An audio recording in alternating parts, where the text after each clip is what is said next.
کہ قربانی واجب کس پر ہے. کئی لوگوں پر قربانی واجب ہے لیکن آج نظریں چرائے ہوئے ہیں. کئی لوگوں پر قربانی واجب ہے, وہ نظریں چرائے ہوئے ہیں. ابھی احکامات بیان کرتا ہوں قربانی کس پر واجب ہے, پھر دیکھنا کہ قربانی کس کس پر واجب ہے اور کون کون بھاگتا ہے اس قربانی سے. قربانی کے وجوب کی صورت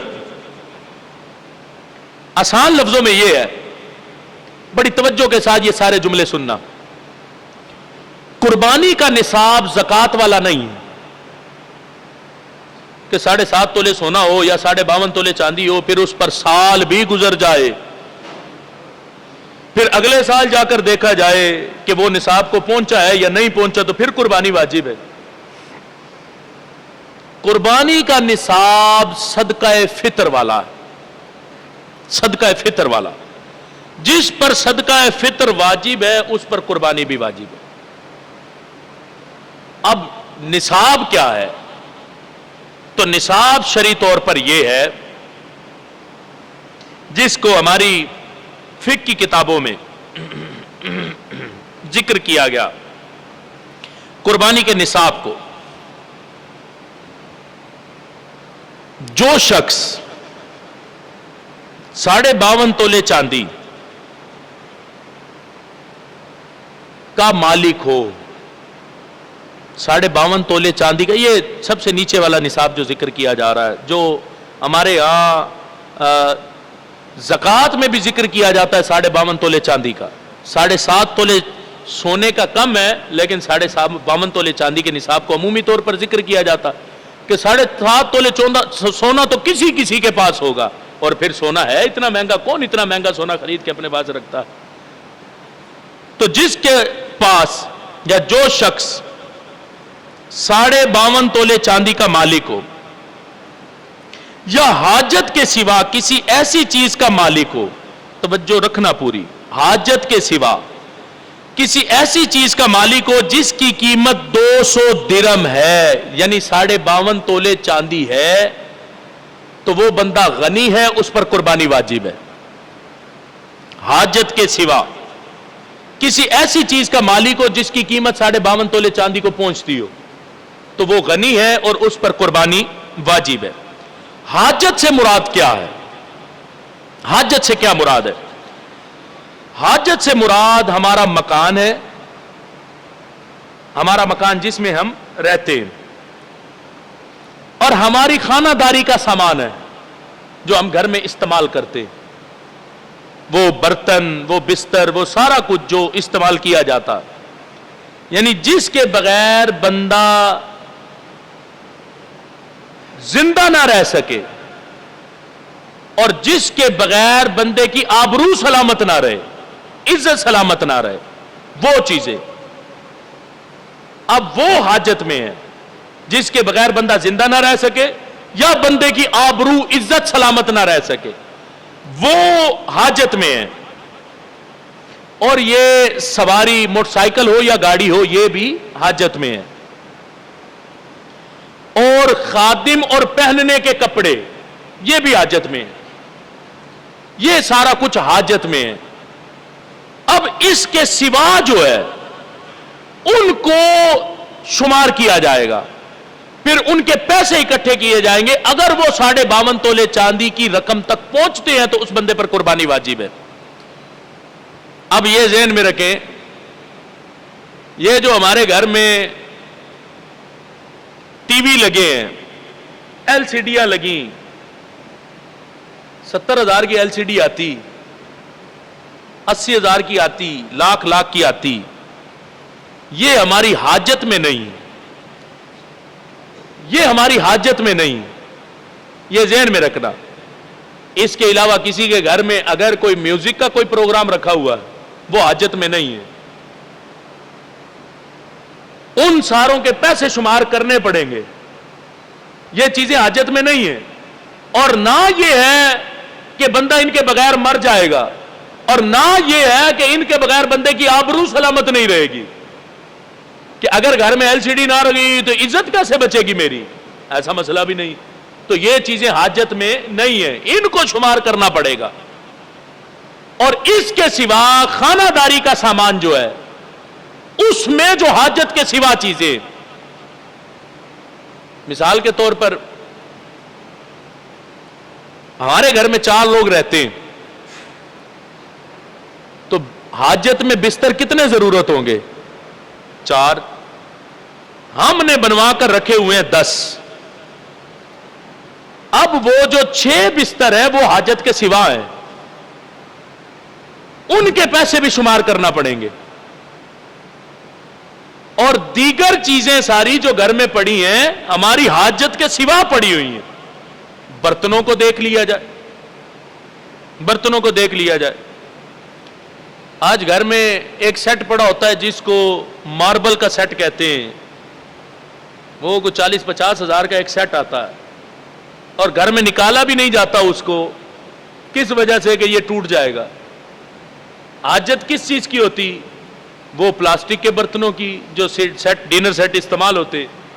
اب وہ ڈبہ پورا بند کئی سالوں سے پڑا ہوا گھر کے اندر، وہ حاجت میں آئی نہیں. اب شمار کریں نا ساری چیزیں، پھر دیکھیں قربانی کس کس پر واجب بنتی. اب دیکھو اس اجتماع میں جتنے بیٹھے ہیں ہم لوگ، نصاب کیا ہے؟ نصاب ہے جس پر فطرانہ واجب ہے اس پر قربانی واجب ہے. ابھی 2 میں پتہ نہیں قربانی واجب ہے، پتہ نہیں ہے، پتہ نہیں کرنی ہے، پتہ نہیں کرنی.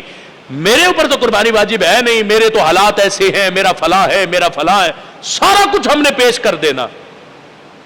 اور جب فضول خرچ کرنے کی بات آئے تو ہمارا ہاتھ رکتا نہیں ہے، اور قربانی کی بات آئے تو ہم سارے ہیلے حاجتیں اور سارا کچھ اکٹھا کر کے سامنے رکھ کے بیٹھ جاتے کہ مجھ پر قربانی واجب ہوتی نہیں. بتاؤ جی یہ فلاں ہے، میرا تو یہ مسئلہ ہے، کیا مجھ پر پھر بھی قربانی واجب ہے؟ اور بھئی مسئلہ آسان لفظوں میں آپ کو سمجھا دیا. حاجت کے سوا جو سامان ہے اس کو گھر میں جا کے اکٹھا آپ نے کرنا، اور پھر دیکھنا ہے کہ کتنا ساز و سامان ہے. 52.5 تولے چاندی کی قیمت کو پہنچتا ہے یا نہیں پہنچتا؟ نہیں پہنچتا تو قربانی واجب ہی نہیں. اگر پہنچ جاتا ہے تو پھر ہیلے نہ تراشو، قربانی رب کی بارگاہ میں پیش کرو. اگر برکت چاہتے ہو، اگر چاہتے ہو رزق میں برکت ہو، چاہتے ہو گھر میں سارا سال برکت ہو، تو پھر ہیلے نہ تراشو، قربانی پیش کرو رب کی بارگاہ میں، تاکہ اللہ ہماری قربانی کو قبول فرما کے ہمیں اس سے زیادہ عطا کرے.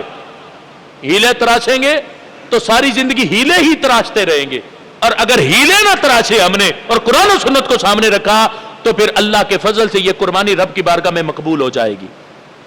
اس لیے حاجت کے سوا سامان آپ نے اکٹھا کرنا. اور کوئی کہے کہ 52.5 تولے چاندی کی قیمت کتنی بنتی؟ 3300 یا 3400 روپے تولہ چاندی ہے. 3300 یا 3400 مطلب ان کے درمیان میں ہے قیمت چاندی کی. تو اتنی قیمت آپ نے 52.5 تولے چاندی کی لگانی، وہ 1.5 لاکھ سے تھوڑی سی اوپر بنتی. تو آپ نے اپنے گھر کے نصاب کو دیکھنا ہے. اگر وہ 1.5 لاکھ سے زائد رقم کا سارا مال بنتا تو آپ پر قربانی واجب ہے. پھر آپ کو ہر حال میں قربانی کرنا پڑے گی تاکہ برکت پڑے اور اللہ رزق میں بھی اضافہ فرما دے. اس لحاظ سے ہمیں قربانی کے اس مسئلے کو اپنے سامنے رکھ کر قربانی ہر سال ادا کرنے کی نیت کرنی. اس سال ہیلا تراشا تو اگلے سال پھر تراشنا پڑے گا، اگلے سال پھر تراشنا پڑے گا. کیوں بھئی؟ پیسہ خرچ کرنا بڑا مشکل کام ہے، اور وہ بھی رب اور رب کے رسول کے لیے صلی اللہ علیہ وسلم. دکھاوے کے لیے ہو تو بڑا آسان ہے. میں نے پہلے بھی کہا ابھی چھٹیاں ہونے والی ہیں، عید کی چھٹیاں ہو جائیں گی، ابھی دیکھ لینا مری کے رستے بند ہو جانے. کیا ہے جی؟ قوم سیر و تفریح پر آ رہی ہے. پوچھو قربانی بھی کی تھی نہ نہیں؟ تب تو حالات خراب تھے نا ہمارے. اب تو حالات ٹھیک ہے، اب تو بچوں کو خوش کرنا، بچوں کو خوش کرنے کے لیے لاکھوں خرچ کرنے، اور رب کے رسول کی رضا کے لیے ہزاروں خرچ کرنے میں بھی بندے کو تکلیف ہوتی. تو پھر اپنے ایمان کی فکر کرے نا بندہ کہ ہمارے دل میں نور ایمان کتنا بچا ہوا ہے. اور پھر اس لحاظ سے ایک اور مسئلہ بھی اپنے سامنے رکھنا. ہر سال کی طرح اس سال بھی ان لوگوں نے پھر شور ڈال دیا کہ نہیں جی وہ کٹے کی قربانی جائز نہیں. وہ پہلے بھی شور ڈالتے ہیں. میں ابھی وہ ہمارے انس بھائی اندر آئے تھے کمرے میں تو یہی بات ہو رہی تھی. تو میں نے کہا وہ ہر سال کٹے کی قربانی کا شور ڈال کے کٹے کا ریٹ بڑھا دیتے، حالانکہ بیل سے اور گائے سے اس کا ریٹ تھوڑا ہوتا تھا، لیکن ان لوگوں نے شور کر کر کے کٹے کو چڑھا دیا، اس کا ریٹ ہی زیادہ ہو گیا. اب یہ شور کرتے ادھر سے ریٹ اس کا بڑھ جاتا ہے. قرآن و سنت کے دلائل اللہ کے فضل سے موجود ہیں اور ہم پچھلے کئی سالوں میں ان کے دلائل پیش کر چکے ہیں. بھینسے کی قربانی پر ہمیں پتا ہے کہ ہم نے اپنی قوم سے کس چیز کی قربانی کروانی ہے اور کس کی نہیں کروانی. تم اہل سنت کی قربانیوں کی فکر نہ کرو, تم اپنی قربانیوں کی فکر کرو. یہ نہ ہو پھر ہم بولے تو تمہیں اپنی قربانی بچانا مشکل پڑ جائے گی کہ تمہارے ہاں جن جن کی چیزوں کی قربانی کا حکم ہے, جو تمہارے بڑوں نے فتوے دیے ہیں, پھر ہم نے جب وہ پڑھ پڑھ کے سنا ہے تو تمہارے لیے جینا مشکل ہو جانا. تمہارے ہاں تو مرغی کی قربانی بھی جائز ہے, تمہارے ہاں تو انڈے کی قربانی بھی جائز ہے, اور بات کرتے ہو ادھر کٹے کی قربانی پہ. یاد رکھنا, حوالہ جات پہلے پیش کر چکا ہوں, آج حوالہ کوئی نہیں پیش کر رہا. ویسے یہ مصنف ابن ابی شیبہ سامنے پڑھی, اس کے اندر صفحہ نمبر 78 پر اس کی چوتھی جلد کے اندر حضرت حسن رضی اللہ تعالی عنہ سے یہ بات موجود ہے. آپ نے فرمایا انہو کان یقول الجوامیس بمنزلۃ البقری.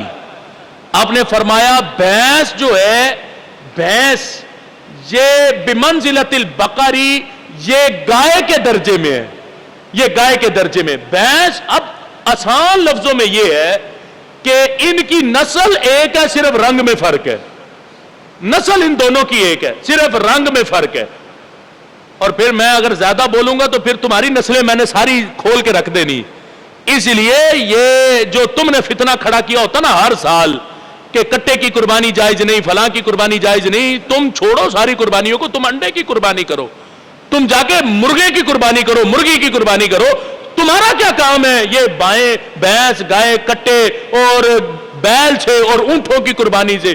تمہارے بڑوں نے جو فتوے دیے تم جا کے ان کی قربانی کرو. اس لیے ان کی نسل ایک ہے, صرف رنگ میں فرق ہے کہ وہ کالا ہے اور اس کا رنگ دوسرے رنگوں میں مختلف ہوتا ہے. اس لحاظ سے فرق کوئی نہیں ہے. اور ہمیں پتا ہے اگر یہ ناجائز ہوتی تو صرف میں نہیں, ہمارے بڑے کب سے اپنے سٹیجوں پر اس کی قربانی کو ناجائز قرار دے چکے ہوتے. اس لیے جب کسی اہل سنت کے عالم دین نے آج تک اس کے خلاف جملہ نہیں بولا تو پھر یقین جانو کہ اس کی قربانی جائز ہے.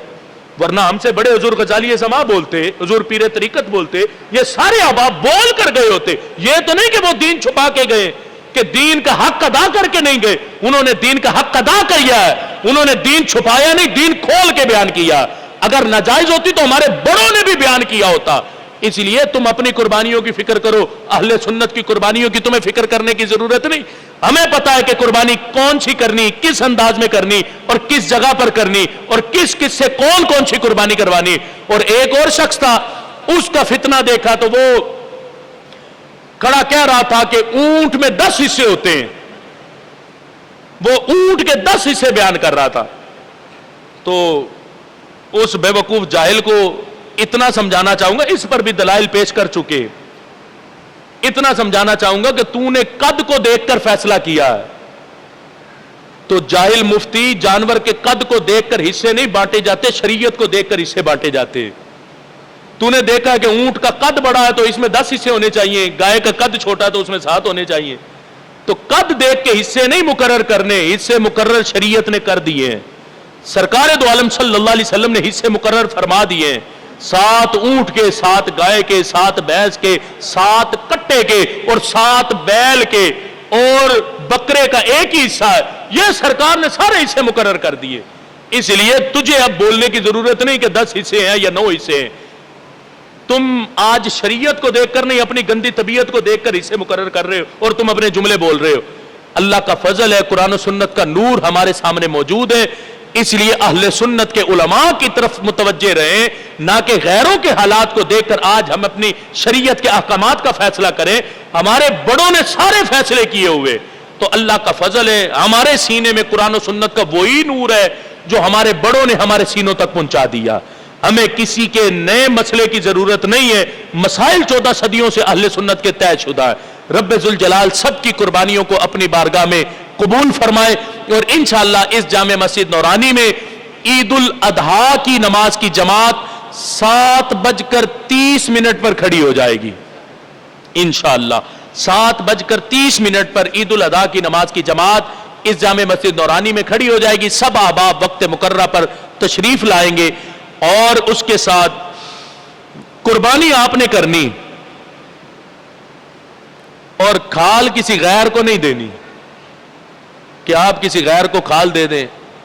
ہاں کوئی صحابہ کو بھونکتا ہے تو کوئی ہڈی اڈی چاہیے ہو تو اسے دے سکتے ہیں, لیکن کھال جیسی قیمتی چیز آپ نے کسی غیر کو نہیں دینی. جامعہ صراط مستقیم کے طلباء اللہ کے فضل سے گزشتہ سالوں کی طرح اس سال بھی یہاں بیٹھے ہوں گے. آپ سب احباب سے پہلے بھی میں گزارش کرتا ہوں کہ آپ سب احباب اپنا ان موقعوں پر تعاون مدارس دینیہ کے ساتھ اور اہل سنت کے مدارس کے ساتھ کرتے ہیں, جس کے سبب مدارس کا نظام بڑے آسان طریقے سے چلتا رہتا اور مدارس کا آج خرچ بہت زیادہ ہے.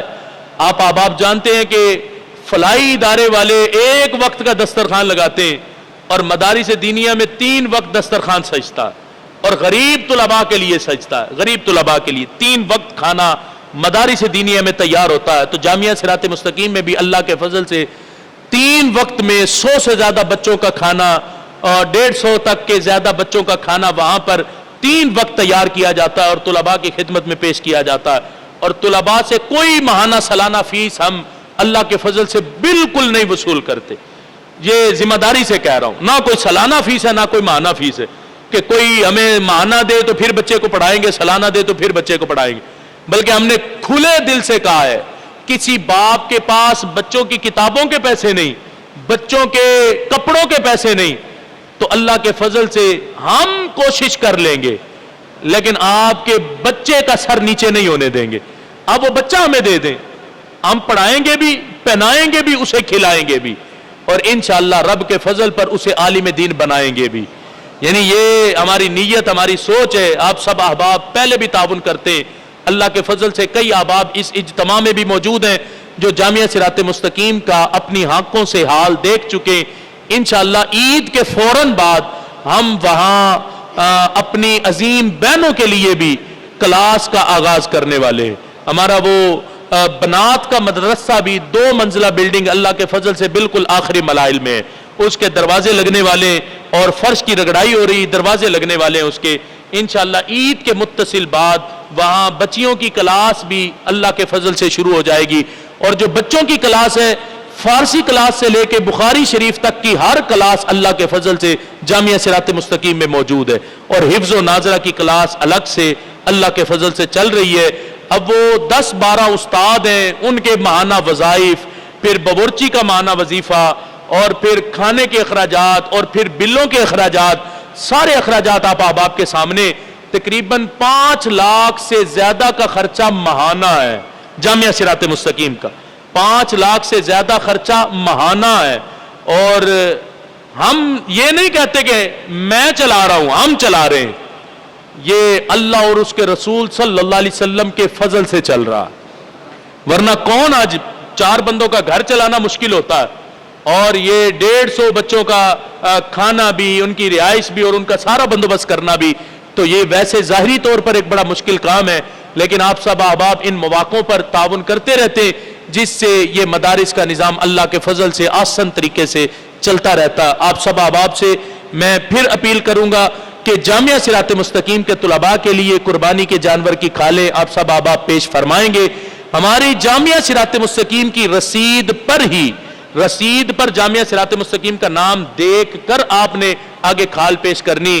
یہ نہ ہو ہمارا نام کہہ کے کوئی اور بندہ کھال لے لے, تو اگر سنی ہے تو پھر تو کوئی عرض نہیں, لیکن اگر کوئی غیر اٹھا کے لے جائے تو پھر تکلیف بڑی ہوگی. اس لیے جامعہ صراط مستقیم کا نام رسید پر دیکھ کر آپ نے کھالیں پیش کرنی. رب ذوالجلال سب کی قربانیوں کو اپنی بارگاہ میں قبول فرمائے. اللہ میرے یہ کلمات بھی اپنی بارگاہ میں قبول فرمائے. وآخر دعوانا ان الحمد